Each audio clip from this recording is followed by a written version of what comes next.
ഇന്ന് നമ്മൾ പരിചയപ്പെടാൻ പോകുന്ന സിനിമയുടെ ഏറ്റവും വലിയ പ്രത്യേകത എന്ന് പറയുന്നത് ഈ സിനിമയുടെ കഥാപാത്രത്തിൽ രീതിയാണ്. അതായത് സിനിമ തുടങ്ങുമ്പോൾ ഒരു ഇവന്റ് നമുക്ക് കാണിച്ചു തരും, എന്നിട്ട് ഇതേ ഇവന്റ് തന്നെ പല കഥാപാത്രങ്ങളുടെ പോയിന്റ് ഓഫ് വ്യൂയിലൂടെ വീണ്ടും കാണിച്ചു തരും. സിനിമയിലെ പ്രധാനപ്പെട്ട ട്വിസ്റ്റും സസ്പെൻസും എല്ലാം റിവീൽ ചെയ്യുന്നത് ഈ ഒരു മെത്തേഡിലാണ്. ഒരേ കാര്യം തന്നെ പല ആളുകളുടെ പോയിന്റ് ഓഫ് വ്യൂയിലൂടെ കാണിച്ചു തരുന്നതിന് സിനിമയിൽ ഒരു പേര് പറയും. അറിയാവുന്നവരുണ്ടെങ്കിൽ കമന്റ് ബോക്സിൽ പറഞ്ഞോളൂ. അപ്പോൾ നമുക്ക് നമ്മുടെ സിനിമയിലേക്ക് കടക്കാം. സിനിമയുടെ പേര് വാൻറ്റേജ് പോയിന്റ്. സിനിമ ആരംഭിക്കുമ്പോൾ നമ്മൾ കാണുന്നത് സ്പെയിനിലെ സാലമാങ്ക എന്ന് പറയുന്ന സ്ഥലത്ത് ഒരു ആന്റി ടെററിസം സമ്മിറ്റ് നടക്കുകയാണ്. ഈ പരിപാടിയിൽ പങ്കെടുക്കാനായിട്ട് ലോകരാജ്യങ്ങളിൽ നിന്നുമുള്ള ഒരുപാട് നേതാക്കൾ അവിടേക്ക് വന്നു ചേർന്നിട്ടുണ്ട്. ഒപ്പം US പ്രസിഡന്റും അങ്ങോട്ടേക്ക് വരുന്നുണ്ട്. അപ്പോൾ ഒരുപാട് മാധ്യമ പ്രവർത്തകരും സെക്യൂരിറ്റി ഉദ്യോഗസ്ഥരൊക്കെ അടങ്ങുന്ന ഒരു വലിയ ക്രൗഡ് നമുക്കിവിടെ കാണാം. അതിനുശേഷം കാണിക്കുന്നത് GNN എന്ന് പറയുന്ന ഒരു ചാനലിന്റെ TV സ്റ്റുഡിയോ ആണ്. അപ്പോൾ അവിടെ പല ക്യാമറ ആംഗിളിൽ നിന്നുമായിട്ട് ഈ ഇവന്റ് റിപ്പോർട്ട് ചെയ്തുകൊണ്ടിരിക്കുകയാണ്. ഈ സമയം US പ്രസിഡന്റ് അവിടേക്ക് എത്തിക്കഴിഞ്ഞു. അദ്ദേഹത്തോടൊപ്പം സെക്യൂരിറ്റി ഗാർഡ്സ് ഉണ്ട്. മാധ്യമപ്രവർത്തകരെല്ലാം അങ്ങോട്ട് തിരിഞ്ഞിരിക്കുകയാണ്. അങ്ങനെ അദ്ദേഹം സ്റ്റേജിലേക്ക് പ്രവേശിക്കും. അപ്പോൾ അവിടെ സാലമാങ്കയുടെ മേയറായിട്ടുള്ള വ്യക്തി അദ്ദേഹത്തെ സംസാരിക്കാനായിട്ട് സ്റ്റേജിലേക്ക് സ്വാഗതം ചെയ്യും. പെട്ടെന്നാണ് അത് സംഭവിച്ചത്. പ്രസിഡന്റ് വെടിയേറ്റ് താഴെ വീഴുന്നു. ആളുകൾക്ക് എന്താ സംഭവിക്കുന്നതെന്ന് മനസ്സിലാവുന്നില്ല. എല്ലാവരും ഷോക്കായിരിക്കുകയാണ്. അപ്പം തന്നെ സെക്യൂരിറ്റി ഗാർഡ്സ് ആക്റ്റീവായി അവരപ്പം തന്നെ ബാക്കിയുള്ള ഗസ്റ്റിനെ പ്രൊട്ടക്ട് ചെയ്യാനും ആ ഏരിയ സെക്യൂർ ചെയ്യാനൊക്കെ ശ്രമിച്ചുകൊണ്ടിരിക്കുകയാണ്. TV സ്റ്റുഡിയോയിലെ ആളുകൾ ഇതെല്ലാം ലൈവായി കണ്ട് പകച്ചിരിക്കുകയാണ്. പ്രസിഡന്റിനെ ഉടനെ തന്നെ ആംബുലൻസിലേക്ക് മാറ്റും. ഈ സമയം ടെലിവിഷൻ സ്റ്റുഡിയോയിൽ നിന്നും അവരവരുടെ റിപ്പോർട്ടറോട് അവിടെ നടക്കുന്ന കാര്യങ്ങൾ റിപ്പോർട്ട് ചെയ്യാൻ ആവശ്യപ്പെടും. ആ സമയത്ത് അവിടെ ഒരു ബോംബ് സ്ഫോടനത്തിന്റെ ശബ്ദം കേൾക്കുന്നു. അങ്ങനെ റിപ്പോർട്ടർ അവിടെ നടക്കുന്ന കാര്യങ്ങൾ വിശദീകരിക്കുന്നതിന് മുൻപേ തന്നെ അവിടെ വലിയൊരു ബോംബ് ബ്ലാസ്റ്റ് നടക്കും.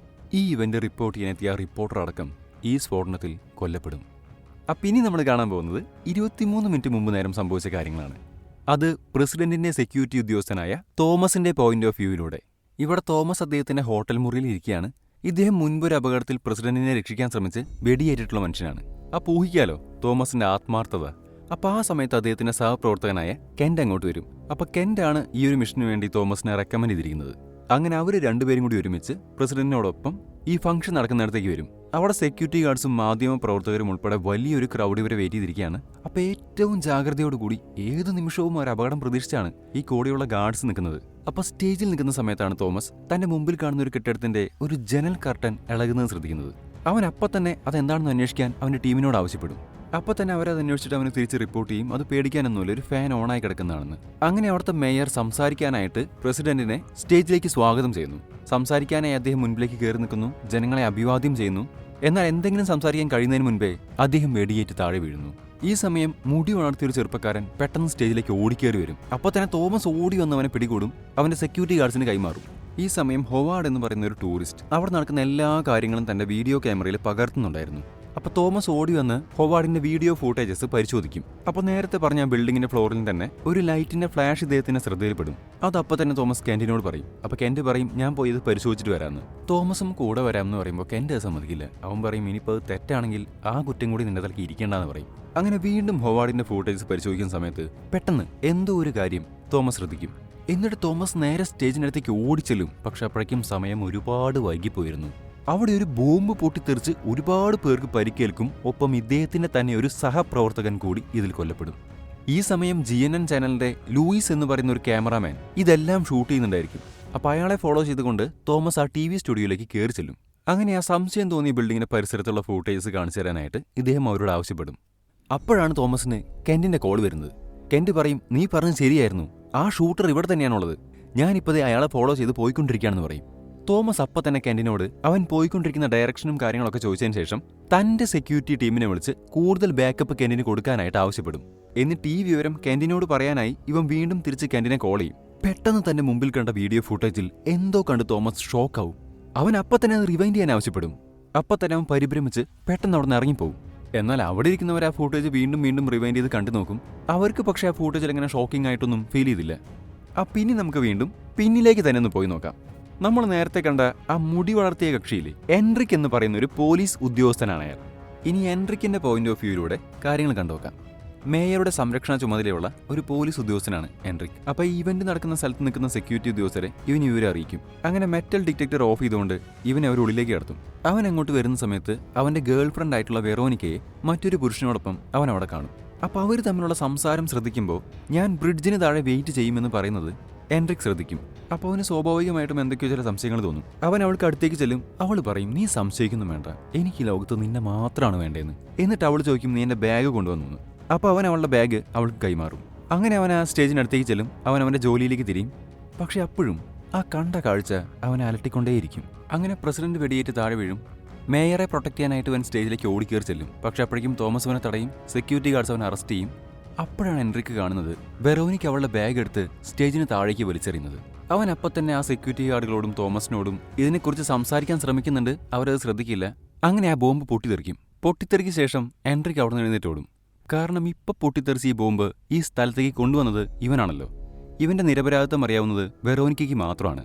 അങ്ങനെ ഓടിക്കൊണ്ടിരിക്കുന്ന സമയത്ത് അവനൊരു ആംബുലൻസിനകത്ത് വേഷം മാറിയ രീതിയിൽ വെറോനിക്ക ഇരിക്കുന്നത് കാണും.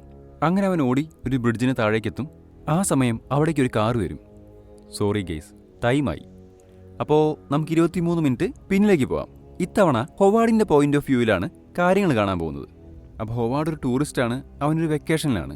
അപ്പോൾ അവൻ അവിടെ കാണുന്ന കാഴ്ചകളൊക്കെ തൻ്റെ വീഡിയോ ക്യാമറയിൽ ഇങ്ങനെ പകർത്തിക്കൊണ്ടിരിക്കുകയാണ്.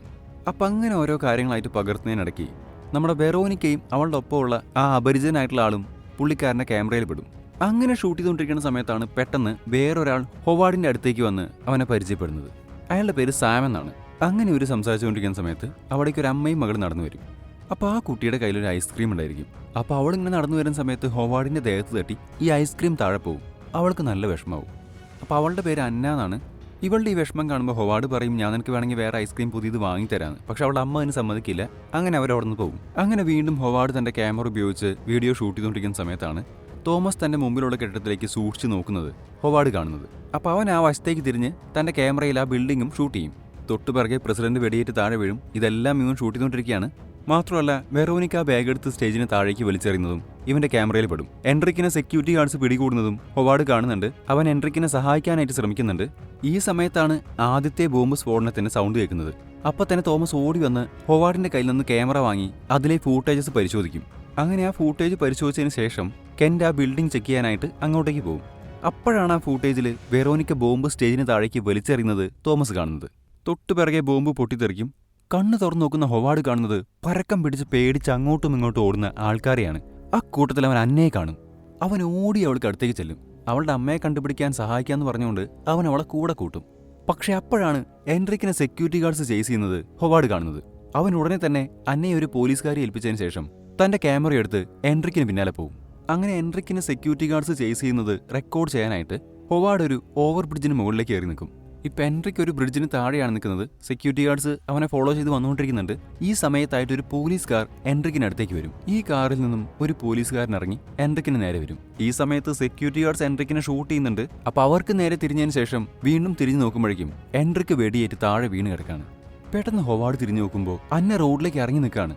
അവൻ വേഗം ഓടുന്നിറങ്ങി അന്നയെ രക്ഷിക്കാനായിട്ട് ഓടിച്ചെല്ലും. ആ സമയം ഒരു ആംബുലൻസ് അന്നയ്ക്ക് നേരെ പാഞ്ഞു വന്നുകൊണ്ടിരിക്കുകയാണ്. മതി സമയം കഴിഞ്ഞു മക്കളെ. അപ്പോൾ വീണ്ടും 23 മിനിറ്റ് പിന്നിലേക്ക്. ഇത്തവണ പ്രസിഡന്റിന്റെ പോയിന്റ് ഓഫ് വ്യൂവിലാണ് കാര്യങ്ങൾ കാണാൻ പോകുന്നത്. അപ്പോൾ അദ്ദേഹം തന്റെ ഔദ്യോഗിക വാഹനത്തിൽ വേദിയിലേക്ക് പോയിക്കൊണ്ടിരിക്കുകയാണ്. ഇവിടെയാണ് ആദ്യത്തെ ട്വിസ്റ്റ്. അതായത് നമ്മുടെ തോമസിനും കെന്റിനും ഒപ്പമുള്ളത് യഥാർത്ഥ പ്രസിഡന്റ് അല്ല, അത് ഇദ്ദേഹത്തിന്റെ ബോഡി ഡബിളാണ്, അല്ലെങ്കിൽ ഡ്യൂപ്പാണ്. അദ്ദേഹത്തിന്റെ ജീവന് ഭീഷണിയുണ്ടെന്ന് മനസ്സിലാക്കിക്കൊണ്ട് അദ്ദേഹത്തെ പോലും അറിയിക്കാതെ വളരെ പെട്ടെന്ന് പ്ലാൻ ചെയ്തതാണിത്. പക്ഷേ ഇതിലൊന്നും അദ്ദേഹത്തിന് അത്ര വലിയ താല്പര്യമില്ല.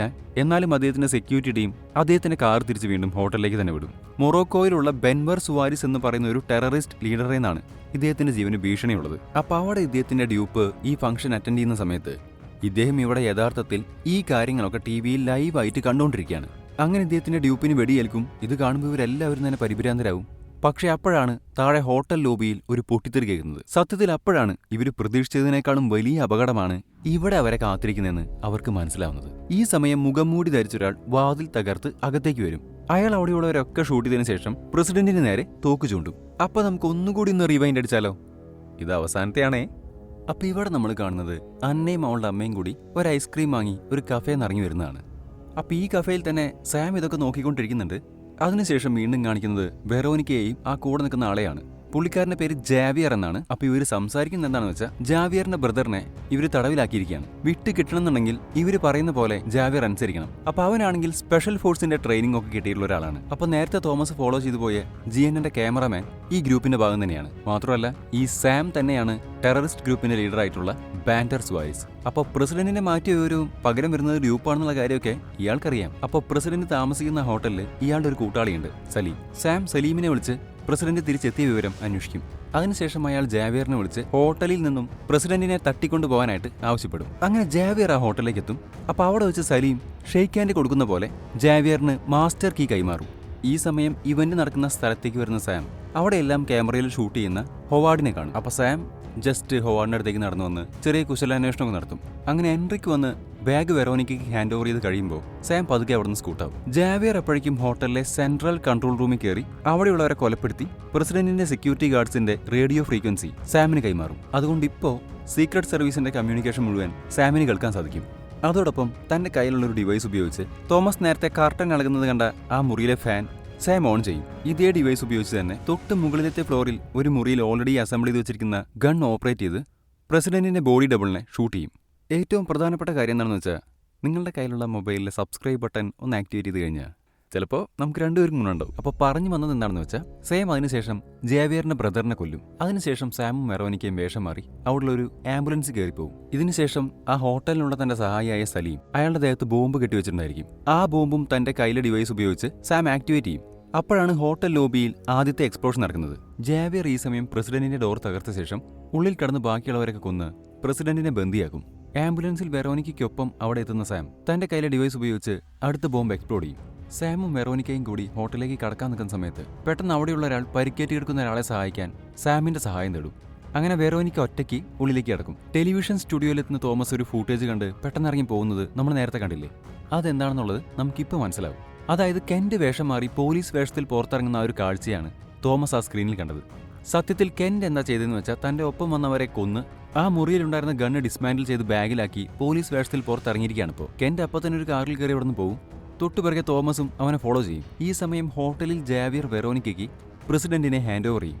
അതിനുശേഷം ജാവിയർ വേഷം മാറി പോലീസ് വേഷത്തിൽ പുറത്തിറങ്ങും. അവനിപ്പോൾ കെന്റിനെ വെയിറ്റ് ചെയ്ത് നിൽക്കുകയാണ്. സാമും വെറോനിക്കയും ചേർന്ന് പ്രസിഡന്റിനെ ആംബുലൻസിലേക്ക് കയറ്റും. ഈ സമയം നമ്മൾ നേരത്തെ കണ്ട GNNന്റെ ക്യാമറ റിപ്പോർട്ടർ ഇവരുടെ സഹായിയായിട്ടുള്ള ലൂയിസും ഒപ്പം കയറും. യഥാർത്ഥ പ്രസിഡന്റിനെ കിഡ്നാപ്പ് ചെയ്ത വിവരം അപ്പോഴേക്കും തോമസ് അറിയും. തോമസ് ഈ സമയം കെന്റിനെ ഫോളോ ചെയ്ത് പോയിക്കൊണ്ടിരിക്കുകയാണ്. പക്ഷെ കെന്റിന് ഇതൊന്നും അറിഞ്ഞൂടാ. അവൻ വിചാരിക്കുന്നത് കെന്റ് പറഞ്ഞത് വിശ്വസിച്ച് ഇല്ലാത്ത ഷൂട്ടറേയും തേടി തോമസ് ഇറങ്ങി പുറപ്പെട്ടിരിക്കുകയാണെന്നാണ്. ഈ സമയത്താണ് എൻട്രിക്ക് ഇവരുടെ ആംബുലൻസിന് മുമ്പിൽ കൂടെ പാസ് ചെയ്ത് പോകുന്നത്. ഇത് കാണുമ്പോൾ സാം പറയും ഒരു ലൂസൻസും വെറുതെ വിടരുതെന്ന്. അപ്പോൾ പുറകിലിരിക്കുന്ന നമ്മുടെ ലൂയിസ് ചോദിക്കും ആരാണ് ആ ലൂസൻ്റ് എന്ന്. ഉടനെ വെറോനിക്ക അത് നീ തന്നെയാണെന്ന് പറഞ്ഞുകൊണ്ട് അവനെ ഷൂട്ട് ചെയ്യും. അപ്പോഴേക്കും അപ്പുറത്ത് കെന്റ് പറഞ്ഞ പോലെ തന്നെ ജാവിയറിനെ വന്ന് പിക്കപ്പ് ചെയ്യും. ഈ സമയം കെന്റിന് മനസ്സിലാവും തോമസ് തന്നെ ഫോളോ ചെയ്യുന്നുണ്ടെന്നുള്ളത്. അവനത് അപ്പം തന്നെ സാമിനെ അറിയിക്കും. സാം പറയും എത്രയും പെട്ടെന്ന് അത് ഒഴിവാക്കാൻ പറയും.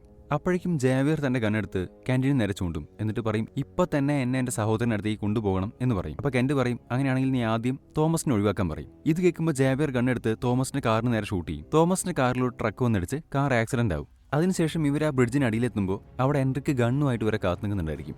കാറിൽ നിന്ന് ഇറങ്ങുന്ന ജാവിയറോട് എൻട്രിക്ക് ചോദിക്കും വെറോനിക്ക എവിടെയെന്ന്. അപ്പൊ ജാവിയർ ചോദിക്കും എന്റെ സഹോദരൻ എവിടെയെന്ന്. എൻട്രിക്കിന് ഷൂട്ട് ചെയ്യാൻ സാധിക്കുന്നതിന് മുൻപേ തന്നെ ജാവിയർ എൻട്രിക്കിനെ ഷൂട്ട് ചെയ്യും. സത്യത്തിൽ ഇവർ രണ്ടുപേരും വഞ്ചിക്കപ്പെട്ടതായിരുന്നു. അപ്പൊ ഇതൊക്കെ ഹൊവാർഡ് തന്റെ ക്യാമറയിൽ ഷൂട്ട് ചെയ്യുന്നുണ്ടായിരിക്കും. കെന്റ് എപ്പോഴേക്കും കാർ എടുത്ത് പോകും. ജാവിയർ ഉടനെ തന്നെ ചാടി കാറിന്റെ ഡോറിൽ തൂങ്ങി കിടന്നുകൊണ്ട് ചോദിക്കും എന്റെ ബ്രദർ എവിടെയാണെന്ന്. അപ്പൊ കെന്റ് പറയും ബ്രദറോ? ആ ബ്രദറിനൊക്കെ തട്ടി എന്ന് പറഞ്ഞ് അവൻ അപ്പം തന്നെ വെടിവെച്ച് കൊല്ലും. ഈ സമയം പിറകെ വരുന്ന തോമസിന്റെ കയ്യിൽ നിന്നും കെന്റിന് വെടിയേൽക്കും. അവന്റെ കാർ ആക്സിഡന്റ് ആവും. തോമസ് അവനെ കാറിൽ നിന്ന് പിടിച്ചിറക്കി പ്രസിഡന്റ് എവിടെയാണെന്ന് ചോദിക്കും. അപ്പൊ കെന്റ് ഇനി നിനക്കൊന്നും ചെയ്യാൻ പറ്റില്ലെന്ന് പറഞ്ഞുകൊണ്ട് അവിടെ വെച്ച് തന്നെ മരിക്കും. ഈ സമയം ആംബുലൻസിനകത്ത് ഒരു സ്ട്രഗിൾ നടന്നുകൊണ്ടിരിക്കുകയാണ്. ഈ സമയം നമ്മുടെ അന്ന അവളുടെ അമ്മയെ കണ്ട് ഓർക്കാൻ നിലവിളിച്ചുകൊണ്ട് റോഡിലേക്ക് ഇറങ്ങി നിൽക്കുകയാണ്. അപ്പോൾ പാഞ്ഞു വന്നുകൊണ്ടിരിക്കുന്ന ഈ ആംബുലൻസ് പെട്ടെന്ന് വെട്ടിക്കും. അങ്ങനെ ആ ആംബുലൻസ് സ്കിഡായി മറിയും. അപ്പോഴേക്കും ലൂയിസ് ഓടി വന്ന് അവളെ അവിടെ നിന്ന് എടുത്ത് മാറ്റി അവളെ രക്ഷപ്പെടുത്തും. തോമസ് വന്ന് ആംബുലൻസിനുള്ളിലേക്ക് നോക്കുമ്പോൾ വെറോനിക്ക ഓൾറെഡി മരിച്ചു കിടക്കുന്നുണ്ട്. അവളുടെ കയ്യിൽ ഒരു ഗൺ ഉണ്ടാവും. അപ്പോൾ തന്നെ തോമസ് തന്റെ ഗണ്ണെടുത്ത് ആംബുലൻസിന്റെ ബാക്ക് ഡോർ തുറക്കും. സാം അവനെ ഷൂട്ട് ചെയ്യുന്നതിന് മുൻപേ തന്നെ തോമസ് സാമിനെ ഷൂട്ട് ചെയ്ത് കൊല്ലും. പ്രസിഡന്റ് ആ ആംബുലൻസിലുള്ള വിവരം ഇപ്പോഴാണ് തോമസിന് മനസ്സിലാവുന്നത്. അങ്ങനെ ഒരിക്കൽ കൂടി തോമസ് പ്രസിഡന്റിന്റെ ജീവൻ രക്ഷിക്കും. തോമസിന്റെ നിർദ്ദേശമനുസരിച്ച് സെക്യൂരിറ്റി ഗാർഡ്സും മെഡിക്കൽ ടീമും വന്ന് പ്രസിഡന്റിനെ അവിടുന്ന് കൂട്ടിക്കൊണ്ടുപോകും. അങ്ങനെ ഈ സിനിമയോട് അവസാനിക്കുകയാണ്. മറ്റൊരു സിനിമയായിട്ട് വീണ്ടും വരാം.